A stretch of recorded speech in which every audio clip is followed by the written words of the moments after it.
പെരിയാർ. സത്യാഗ്രഹത്തിൽ പങ്കെടുത്ത ഞങ്ങളെല്ലാം ജയിലിലാണ്. അതിനാൽ താങ്കൾ ഉടനെ വൈക്കത്ത് വന്ന് സത്യാഗ്രഹം നയിക്കണം എന്ന് ബാരിസ്റ്റർ ജോർജ് ജോസഫും കേശവമേനോനും മുഖ്യമന്ത്രി പിണറായി വിജയൻ വൈക്കത്ത് തുടരുകയാണ്. കത്തിൽ രേഖപ്പെടുത്തിയിരുന്നു. അങ്ങനെയാണ് 1924 ഏപ്രിൽ 13 പെരിയാർ വൈക്കം സത്യാഗ്രഹത്തിൻ്റെ നേതൃത്വം ഏറ്റെടുക്കുന്നത്. അതോടെ ജനസാഗരം തന്നെ വൈക്കത്തേക്ക് ഒഴുകിയെത്തി. തിരുവിതാംകൂർ ഭരണ സംവിധാനത്തിൻ്റെ നിർദ്ദേശപ്രകാരം അദ്ദേഹത്തെ അറസ്റ്റ് ചെയ്ത് അരുക്കുറ്റിയിലെ ജയിലിലാക്കി. അതറിഞ്ഞ ഉടൻ അദ്ദേഹത്തിൻ്റെ ഭാര്യ നാഗമ്മ സ്ത്രീകളെ പങ്കെടുപ്പിച്ച് സത്യാഗ്രഹത്തിൻ്റെ പ്രാധാന്യത്തെപ്പറ്റി പ്രചരണം നടത്തുന്നവരെ സ്വീകരിച്ചു. നാഗമ്മയും വൈക്കത്ത് വന്ന് സത്യാഗ്രഹത്തിന് ഈ തരത്തിൽ നേതൃത്വം കൊടുക്കുകയായിരുന്നു. ഇവിടെ ഒരു കാര്യം പ്രത്യേകം ശ്രദ്ധിക്കേണ്ടതാണ്.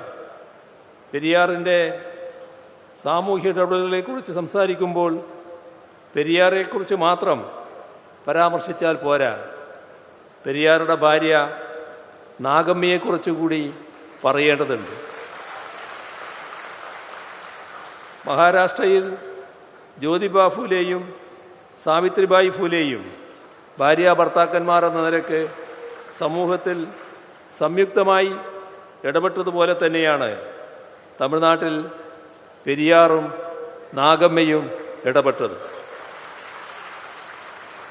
സ്ത്രീകളുടെ വിവാഹപ്രായം ഉയർത്തുന്നതിനായും അവർ സ്വന്തം നിലക്ക് ഭർത്താക്കന്മാരെ തിരഞ്ഞെടുക്കുന്നതിനായും അവർക്ക് വിവാഹമോചനം നേടാനായുമൊക്കെ പെരിയാർ നടത്തിയിട്ടുള്ള ഇടപെടലുകൾ ചരിത്രപരമായിരുന്നു.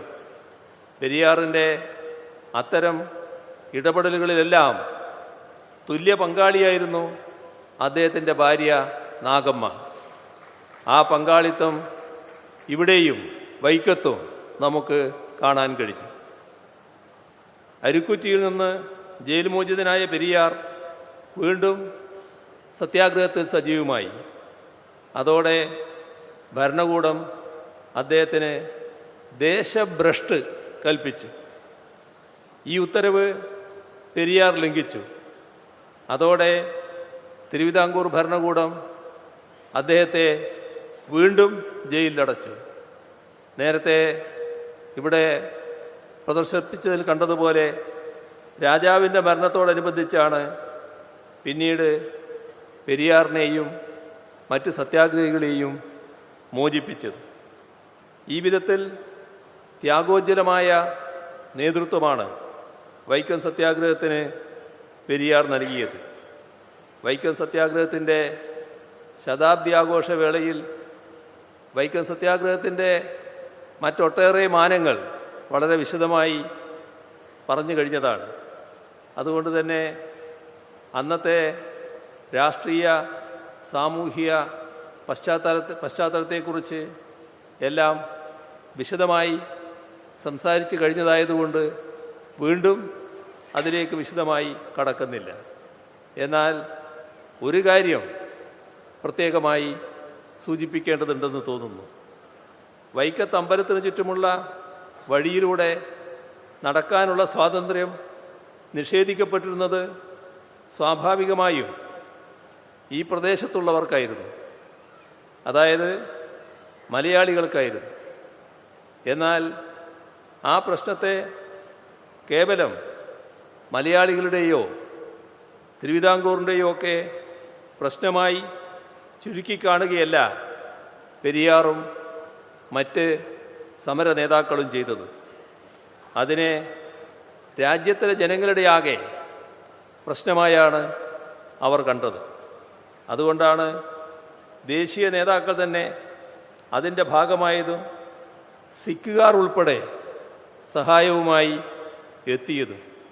ആ നിലക്ക് അതിർവരമ്പുകൾക്കതീതമായ സഹവർത്തിത്വവും സഹകരണവുമാണ് വൈക്കം സത്യാഗ്രഹത്തിൽ നമുക്ക് കാണാൻ കഴിയുന്നത്. ആ സഹവർത്തിത്വവും സഹകരണവും തുറന്നു കൊണ്ടുപോവുകയാണ് കേരളവും തമിഴ്നാടും ചെയ്യുന്നത്. കേരളത്തിൻ്റെ പ്രശ്നങ്ങളിൽ തമിഴ്നാടും തമിഴ്നാടിൻ്റെ പ്രശ്നങ്ങളിൽ കേരളവും പരസ്പരം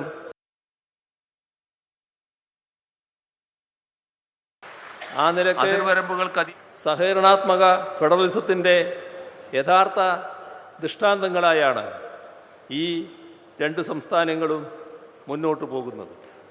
അത് കേവലം വാക്കുകളിൽ ഒതുങ്ങുന്ന സഹകരണമല്ല, മറിച്ച് പ്രവൃത്തിയിൽ വെളിവാകുന്ന സഹകരണമാണ്. ഈ വിധത്തിലുള്ള സഹകരണം കൂടുതൽ സംസ്ഥാനങ്ങളിടയിൽ വ്യാപിപ്പിക്കേണ്ടതുണ്ട്. പ്രത്യേകിച്ച് സംസ്ഥാനങ്ങളുടെ അവകാശങ്ങൾക്കുമേൽ സവിശേഷമായി അവയുടെ സാമ്പത്തിക സ്വയംഭരണത്തിനുമേൽ നിരന്തര കൈകടത്തലുകൾ. തമിഴ്നാട് സർക്കാരിന്റെ വൈക്കം സത്യാഗ്രഹ ശതാബ്ദി ആഘോഷങ്ങൾക്ക് സമാപനം കുറിക്കുകയാണ്. തന്തൈ പെരിയാറിന് നവീകരിച്ച സ്മാരകം തമിഴ്നാട് മുഖ്യമന്ത്രി എം കെ സ്റ്റാലിനും പിണറായി വിജയനും ചേർന്ന് നാടിന് സമർപ്പിച്ചു. അതിനെ തുടർന്നുള്ള ചടങ്ങുകളോട് പുരോഗമിക്കുകയാണ്. വളരെ പെട്ടെന്ന് തിരികെത്തും ചെറിയൊരിടവേള. സ്വാഭിമാനത്തിനായി നിലകൊള്ളണമെന്നതാണ് ഈ കാലം